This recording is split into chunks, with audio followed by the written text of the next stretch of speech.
Hey, Nickie Brown here. No matter where you are, and no matter what part of the world you're in, I hope you're having a good day. So, someone at work told me I was light skinned. Um,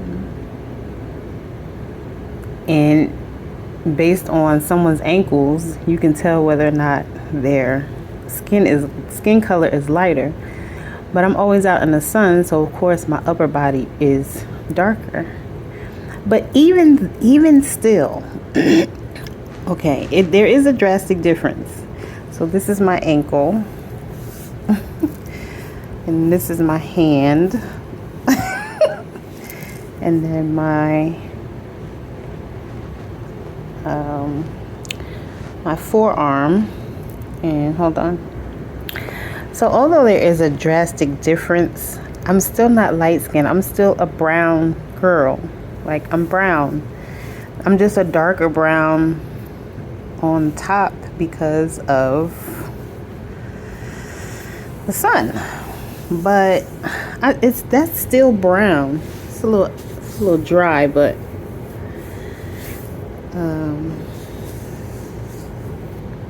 that's still brown. I mean, I don't know.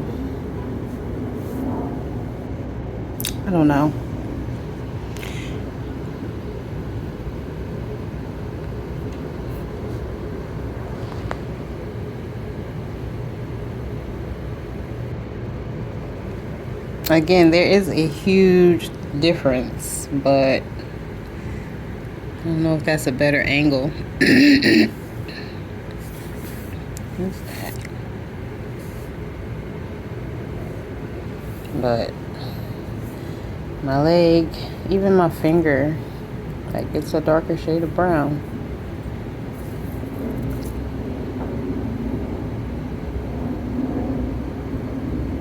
But this is brown. I mean, in light skin, or some people call bright skin,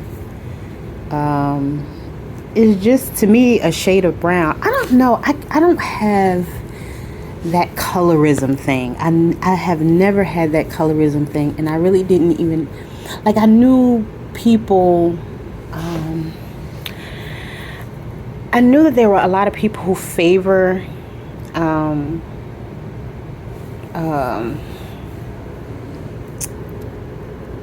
lighter skin. I know that thing always did exist. I feel like a lot of people back in the day who were dark were teased. At least that's what I've heard from some of my relatives and friends who have a darker skin complexion. They talk about, how they were teased, especially if they were plus size. Then it would be like big black, and so a lot of times when something like that happens in someone's childhood, they carry that into adulthood. And although the person in front of them may not even feel that same way, it still is a trigger. It's still a trigger. So since they're triggered, sometimes that reaction can be low self-esteem,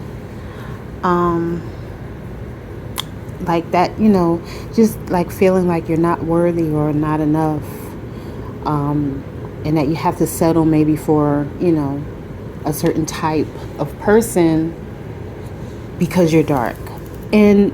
But I do know some people who are darker skinned, and they have very high self-esteem, and they love their dark skin, and they always have, and they were always taught to embrace it. So you have different ends of the spectrum.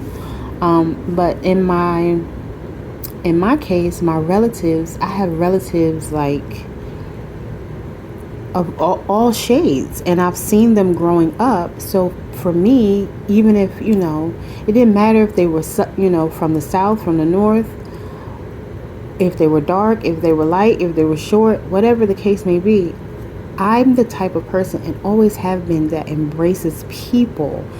I am a natural humanitarian, and I know that some people can't relate to that.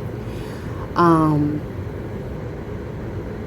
you know, when I say a natural humanitarian, some people feel that they're humanitarians because maybe they gave somebody $1 or something like that. And this is not me picking.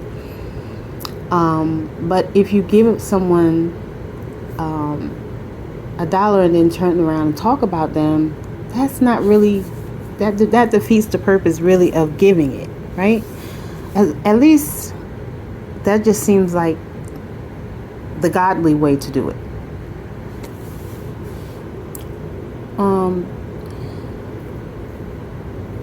But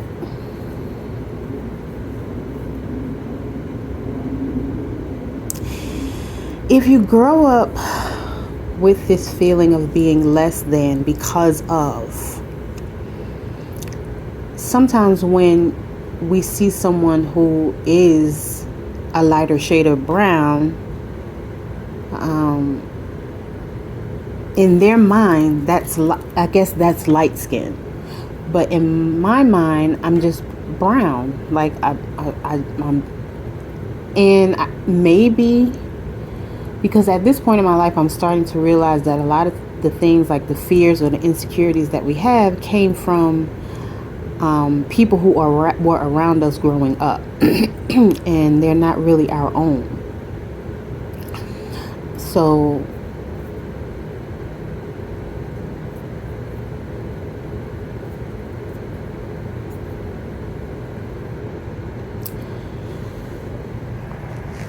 basically, a lot of times, my apologies for that little pause, but a lot of times we carry things from the past into the future. And so again, if this is someone who was teased, they may, because they were dark, they may see others around them as, light skin. But I grew up with relatives who were all the shades, from the lightest to the darkest.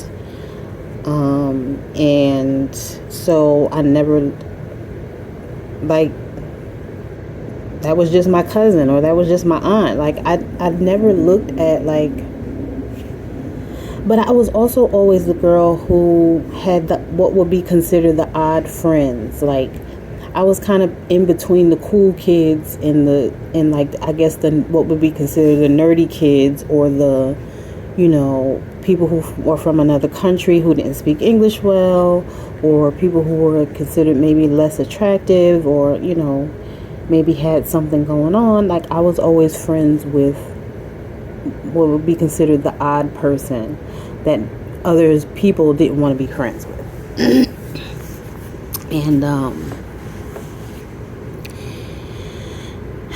And so again, I didn't really focus on their differences. I just got to know them for who they were. And in my mind, that's only really the way to get to know someone, is by getting to know them. Like, that's really the only way. I mean, I don't know.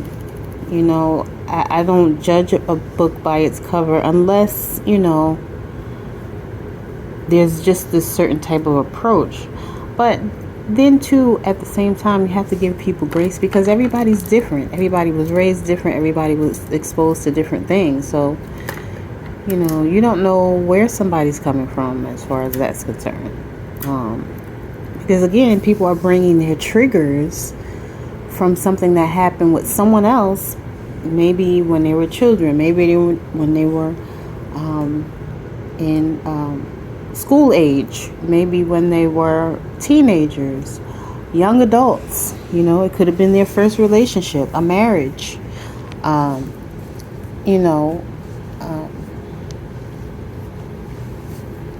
could have been a friend of years. It could even be a relative. And these things come up. for different reasons at different times. And a lot of times people don't realize that it's coming from the past. They just know that they're triggered, and they feel like you're trying to do the same thing that that person in the past was trying to do. Whether they're right, wrong, or indifferent, it's the perception, and their perception is their reality, because they're taking on that story in their head. Now, the story can be changed. One of the best ways to start to kind of switch things up is to write it down. And of course there are other tools that can be used, but at least writing it down helps to get it off your mind, because even if you're not quote unquote talking about it, you're talking about it. And if you feel comfortable, it could be a letter to yourself. It could be a letter to whoever you call, the Most High or God. It could be to the person that, you're thinking about.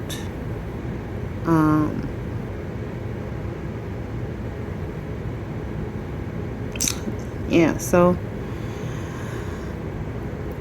you can tear it up once you're done reading it if you don't want to give it to the person. And a lot of times you probably shouldn't give it to the person, like especially if it was from your childhood. Maybe you can talk about some of it, but a lot of times people aren't ready, willing, and able to receive the truth about what they may have done in the past.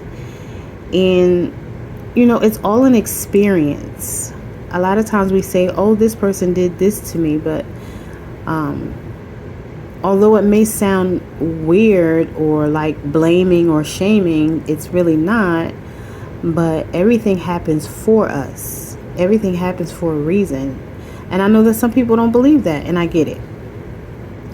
But a lot of times tragic things or not so pleasant things happen to us so that we can teach someone else.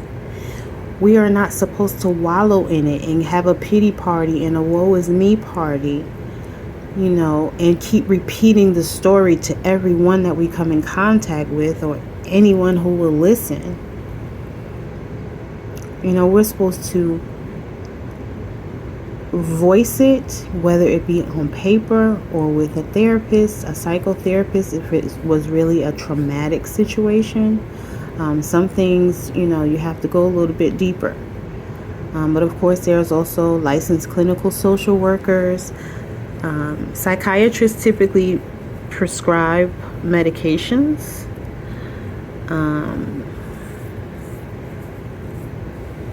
And a psychologist has other tools that they use to help their patients or help their clients. And a lot of times people feel like, oh, I don't want to go to counseling because there's nothing wrong with me. This is not saying that there's something wrong with you. And it is unfortunate that people have that so deeply embedded into their minds.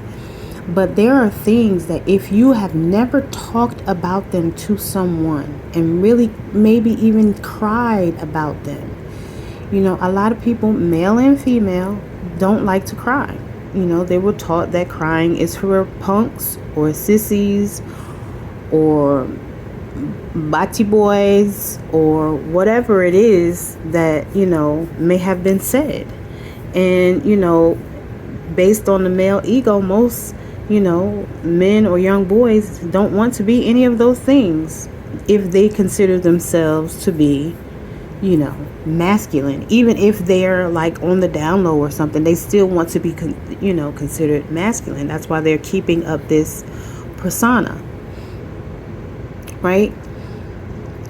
So again, it's all about that person's perception of it. And if they're triggered, they're going to respond accordingly, whether it be giving the silent treatment because that's what someone did or does to them. But, if it's an abusive situation, then they don't realize they're perpetuating the abuse, because that is emotional abuse.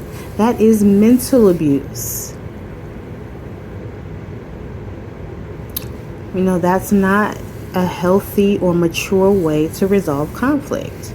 A healthy and mature way to resolve conflict is to actually communicate. Say what is on your mind without yelling, without screaming. You can have a disagreement without it going to the extreme. And if you're the type of person that always goes to the extreme, then talking to someone can actually help. Because I know a lot of people think because their relatives did it that it's okay. And it's kind of not.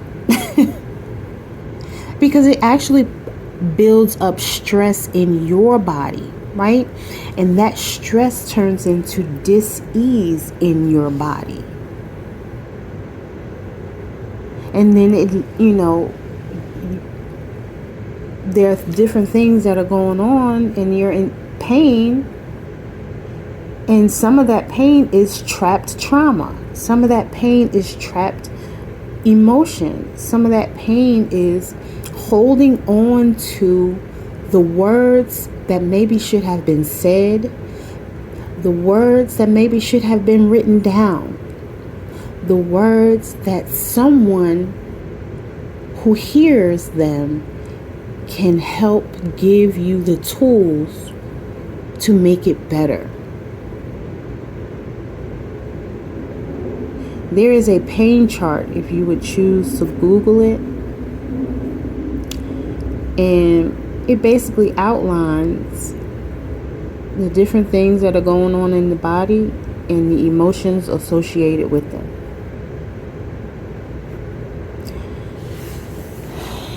And, I feel like it's worth maybe taking a peek at if you so choose to. But if you don't want to, it's okay. You don't have to. Don't read it.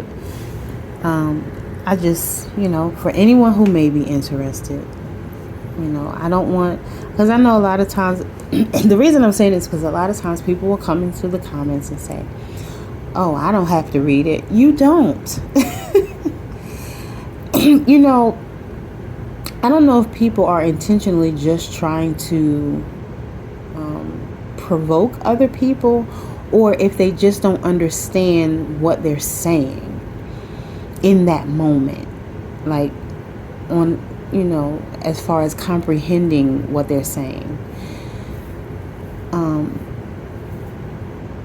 I realize a lot of people don't know the difference between someone asking them to do something and someone telling them what to do. Especially in a teamwork situation. If, someone says, oh, can you do this while I do that? That's not them telling you what to do. That's them saying, can we share the responsibilities of what needs to be done so that we can both finish and relax, or whatever that looks like.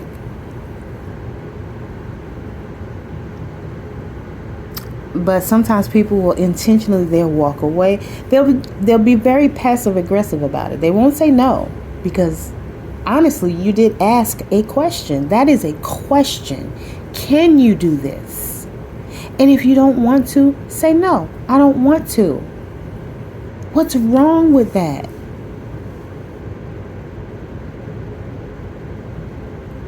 And then sometimes if somebody says, oh, well, what would you like to do? Sometimes even people will find a problem with that. Well, why would you ask me what I want to do? Why didn't you just tell me? Really? So sometimes you can't win for losing with some people.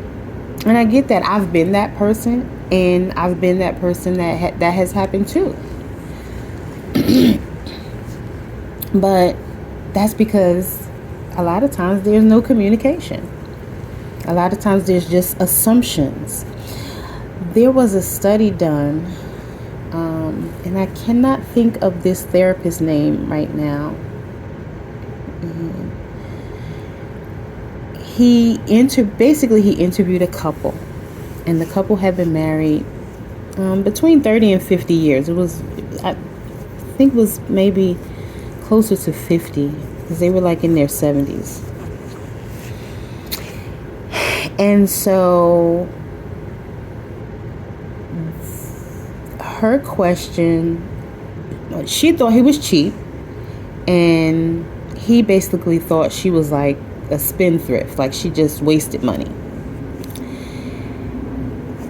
And come to find out, he was raised, in a situation where there was some lack, and he wanted to always make sure that he had money.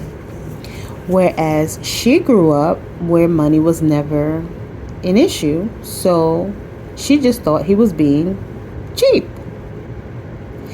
And for 50 years, they argued about money or, buying things under the assumption that one was cheap and the other one just wanted to spend money. And they never, ever in all of those years thought to have a conversation about how they grew up and what the finances in their household looked like. And I know that especially nowadays, a lot of people aren't thinking that way. A lot of people are like, I'm just attracted to that person.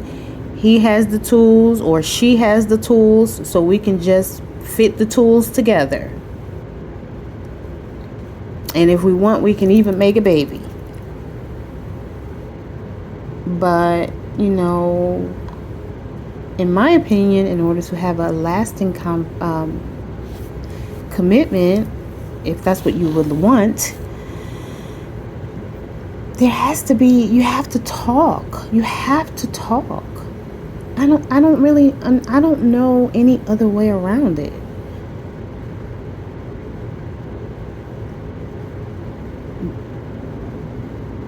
Like finances, religion or spirituality, vegetarian or carnivore,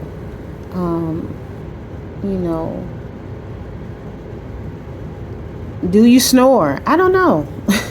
I guess you would find that out eventually, but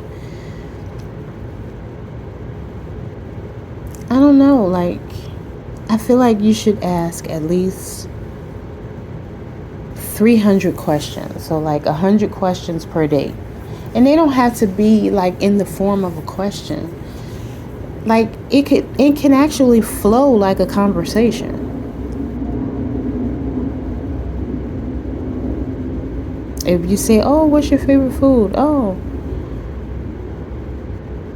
I don't know, hot dogs." "Oh, where can you say you had the best hot dog?" Like, and then that person can start telling you a story about maybe someplace they went and, had this amazing hot dog, whether it was at the corner store or in another country, doesn't matter. But they're telling you their story about the best hot dog they've ever had and how juicy and, flavorful or whatever this hot dog was.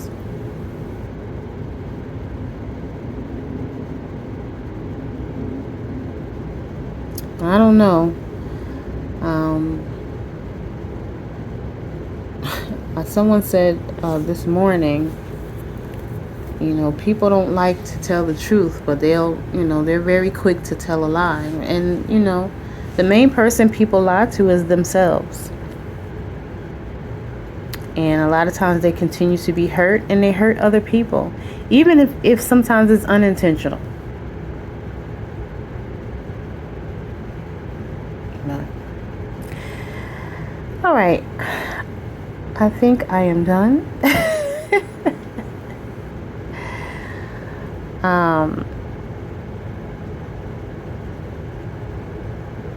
Thank you for watching. Love y'all. Later.